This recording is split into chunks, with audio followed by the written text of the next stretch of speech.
안녕하세요. 오늘의 책은 지갑이 마르지 않는 평생 부자라는 제목의 책입니다. 제가 이 책을 읽고서 밑줄 친 부분들을 보면서 리뷰를 시작하도록 하겠습니다. 먼저 목차입니다. 목차는 일시정지를 하셔서 더 자세히 보시는 것을 추천드리겠습니다.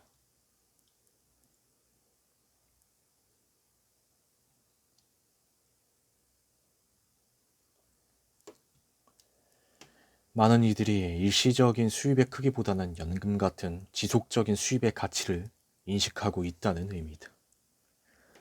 평생 부자의 또 다른 의미는 평생 수입과 더불어 만족할 줄 아는 이라는 의미가 내포되어 있다는 것을 깨닫길 바란다.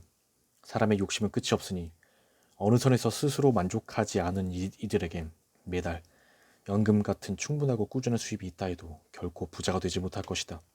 부족함을 느끼는 부자는 결코 부자라 부를 수 없기 때문이다. 꿈을 꾸면 이루어진다거나 나는 이렇게 성공했다 식의 성공담이 주는 가르침은 공감을 일으키고 용기를 줄지언정 현실적인 방법은 알려주지 않았다. 그래서 그들의 이야기에서 빠져나오는 순간 그래서 어쩌라고 하는 의문이 생기고 실제 뭔가 해보려 하면 높은 벽에 가로막힌 듯 막막했다. 게으름과 새로운 것에 대한 두려움을 떨쳐내지 않고는 작은 성공도 손에 쥐지 못한다. 변화가 성공의 시작이기 때문이다. 현실에서는 말만 앞세우고 실행은 하지 않는 사람들이 부지기수다. 꿈이 있다고 말하지만 움직이지 않는다. 하고 싶다라고 말은 하지만 정작 기회가 오면 뒷걸음질을 치는 경우가 너무도 많다. 뭐 좋은 거 없어 라고 묻고는 막상 도움이 되는 정보를 주어도 의심의 눈초리로 바라보고 귀를 기울이지도 않는다. 변해야 산다고 외치고 무엇이든 시도해야 한다는 것을 잘 알고 있지만 그저 현재에 머무르는 사람들이 대부분이다.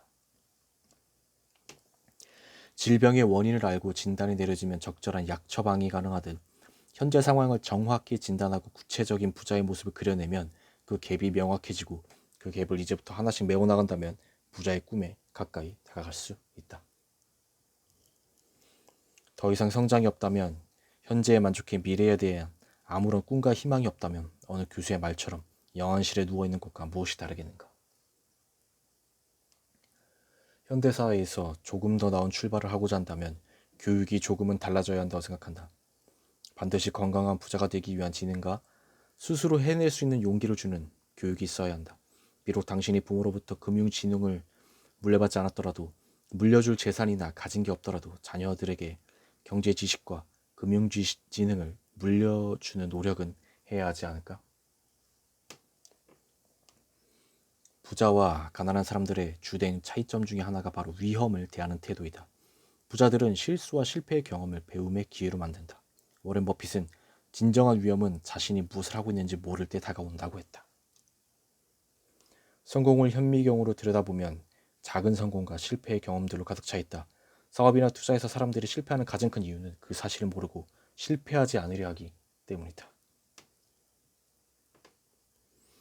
가난한 사람들은 대체로 늘 바쁘다. 일일 노동자이든 직장인이든 전문직이든 돈과 시간을 교환함으로써 얻는 수입의 삶을 의존하기 때문이다. 그렇게 어떻게든 더 많은 시간을 돈과 바꾸려고 한다.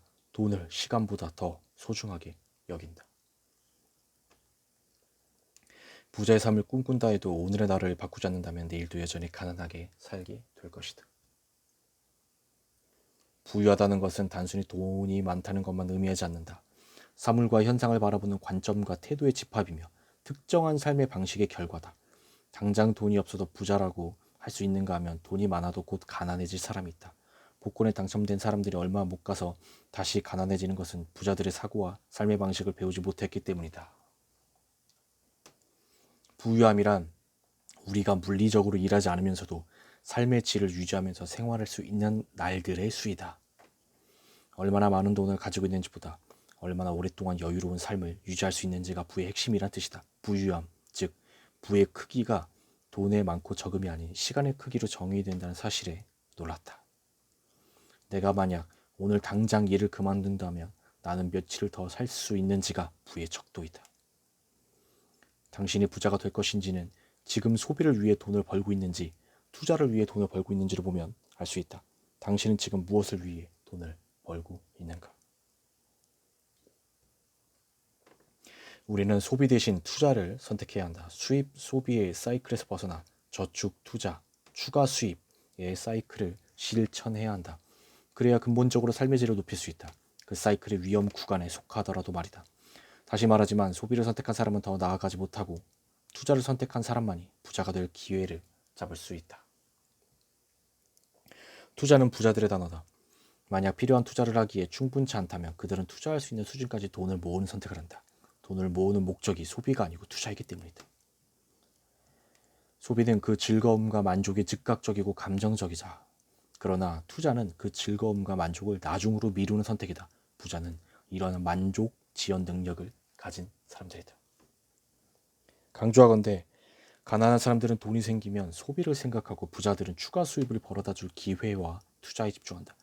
그리고 진정한 의미의 투자는 만족 지연이라는 감정적 능력을 요구한다. 결국 성공과 부자는 투자의 결과이며 이것은 돈의 문제를 넘어서는 생각과 태도의 차이다.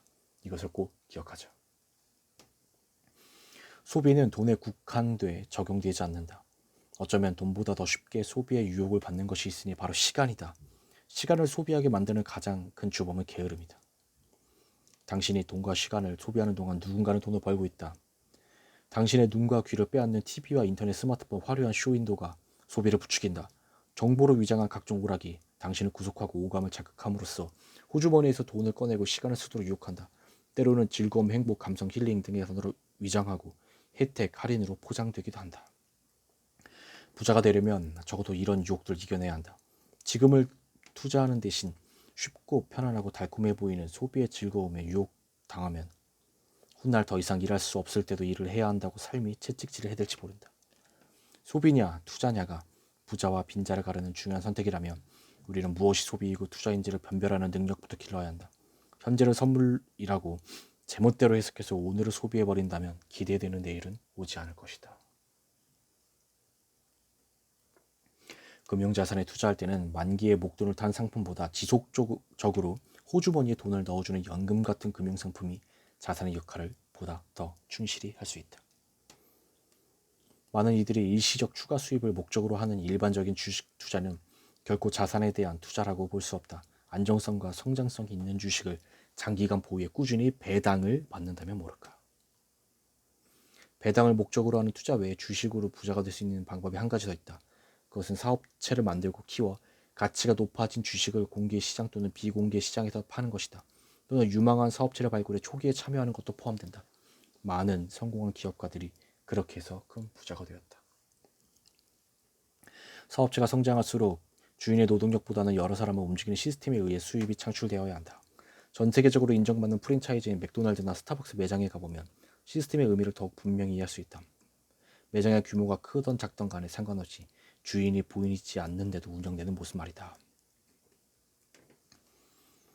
주인이 일일이 개입하지 않아도 시스템에 의해 경영되고 운영되는 사업체를 만드는 것을 투자의 최종 방향으로 삼아야 한다.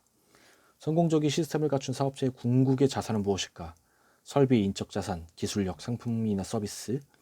정답은 애용자다. 애용자, 즉 단골 손님이 궁극의 자산이다. 모든 사업은 비록 눈에 보이지 않는다 하더라도 애용자라는 실질적인 자산을 만들고 키워가는 것이 본질이다.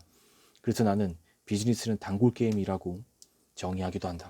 가게가 아무리 잘 되는 듯해도 늘 새로운 손님뿐이라면 문을 닫는 건 시간 문제다. 초대형 기업이든 집 앞에 떡볶이 가게든 한 번 방문한 소비자를 애용자로 만들 수 있는가가 모든 사업 성패의 핵심이다. 바쁘다는 것은 통제력을 잃고 시간에 끌려다니는 사람의 자기 변명이다. 우리는 바쁘다 대신 시간을 내고 싶지 않다거나 나의 우선순위가 거기에 없다라고 말을 해야 한다. 소중한 시간을 소비만 한다면 아무리 아껴 써도 가난에서 벗어날 수 없다. 아무리 부자여도 시간을 소비만 한다면 다시 가난해지는 것은 시간 문제다. 비록 형태는 없지만 돈과 시간을 소비하는 나쁜 습관도 버려야 할 부채임을 첨언한다. 빌린 돈과 무지가 만나면 심각한 재앙이 된다. 부채는 레버리지 효과를 확대시켜 단기간에 자산을 급격히 늘려주기도 하지만 한순간에 자산을 공중분해시킬 수도 있는 위험한 유혹이다. 상황이 좋을 때는 불을 늘리는 효자 노릇을 하지만 상황이 원치 않는 방향으로 바뀔 때는 자산을 깎아먹는 재앙이 될 수도 있다는 말이다. 거울을 들여다보며 매일같이 선물처럼 주어지는 하루 24시간을 나는 어디에 투자하고 있는 걸까? 하고 자신에게 물어보자. 이때 시간이 없다는 말은 결코 하지 말자. 나는 아무것도 가진 게 없는 가난한 사람이에요. 라는 말과 같다. 만약 노동을 멈추고도 주머니에 남아있는 돈으로 삶을 위한 지출을 평생 감당할 수 있다면 당신은 이미 부자다. 한마디로 평생 부자다. 노동 수입에만 의존해서는 부자가 되기 어려운 걸 알면서도 대부분의 사람들이 노동 수입에만 매달리는 이유는 무엇일까? 첫째 이유는 학교에서 직장인 즉 노동 수입자가 되도록 가르치기 때문이다. 또 다른 이유는 노동을 할 수 있는 동안에는 그에 대한 보상과 수입이 즉각적으로 주어지기 때문이다. 반면에 자산 수입은 투자가 선행되어야 비로소 만들어지는 수입으로 만족 지연이라는 투자의 특성 때문에 수입이 즉각적으로 발생하지 않는다. 열매가 열릴 때까지 기다려야 한다. 성공한다면 크든 작든 멈춤이 없는 자산 수입을 기대할 수 있지만 그렇다고 해서 투자에 대한 충분한 보상이 있을 거라고 100% 확신할 수도 없다. 그래서 노동 수입에 익숙해진 사람들에게 만족 지연을 전제로 돈과 시간을 투자하는 것은 어렵고도 두려운 일이다. 그래서 많은 사람들이 즉각적인 수입이 보장되는 노동을 선택하고 그 기회를 잃으면 절망하는 것이다. 멈춤이 생기면 재빨리 다른 노동의 기회를 얻기 위해 필사적으로 움직이며 어쩔 수 없는 상황에 몰릴 때까지는 직장에 오래 남아있는 것이 가장 좋은 선택이라고 생각한다. 가계경제의 사이클에서 우리의 의지를 작동시켜 가장 확실한 통제력을 발휘할 수 있는 것은 지출뿐이다. 필요한 금융지능으로 무장하고 수입의 규모와 상관없이 그 범위 내에서 다양한 지출을 통제할 수 있는지가 현실에서 가장 중요하다. 그 결과 저축을 늘리고 투자의 여력을 만들어 돈 걱정에서 벗어날 수도 있다. 자산에 투자하고 추가 수입을 만들어 부자가 되고 싶다면 소비보다 투자를 우선시하는 습관을 가져야 한다. 비록 적은 돈이라도 저축을 하고 투자 지출의 우선순위를 높여야 한다. 부자들은 여러 종류의 자산을 구축하려고 노력한다. 워렌 버핏은 삶에서 가장 큰 위험은 소득원이 한 개만 있다는 사실이라고 조언했다. 자산 목록이 많을수록 위험성이 줄어든다는 말이다. 건강과 체력은 가장 중요한 투자 대상으로 여겨야 하며 최선을 다해 관리되어야 한다. 시간이 없다, 돈이 없다, 상황이 안 좋다 등의 핑계로 건강관리를 소홀히 하면 안 된다. 건강은 결코 타협의 대상이 아니다. 건강을 잃으면 애써 쌓아온 당신의 모든 자산이 한꺼번에 무너질 수 있음을 유념해야 한다. 그러니 건강과 다른 자산을 바꾸려는 어리석은 일은 결코 하지 말자. 건전치 못한 인간관계, 실효성 없는 인맥은 오히려 부채가 될 수 있다. 예를 들어 자주 술을 마시자거나 함께 놀자고 자꾸 유혹하는 친구가 있다면 당신의 시간과 건강을 빼앗고 여러 지출을 유발시키니 당신이 피해야 할 부채일 가능성이 높다. 신뢰라는 것도 내가 먼저 보여줘야지 상대가 날 신뢰하는 것은 그 후의 일이면 자신의 통제력 밖의 문제다. 지식과 정보는 키우고 쌓아야 할 자산이기 때문에 당신은 늘 배움의 자세를 가져야 한다. 그리고 대충과 다 안다를 경계해야 한다. 정확하지 않은 정보는 가십에 지나지 않고 다 안다는 것은 더 나아지거나 성장할 여지가 없다는 말과 같기 때문이다. 지식과 정보가 자산이 되게 하려면 일관된 방향으로 깊이를 가져야 한다.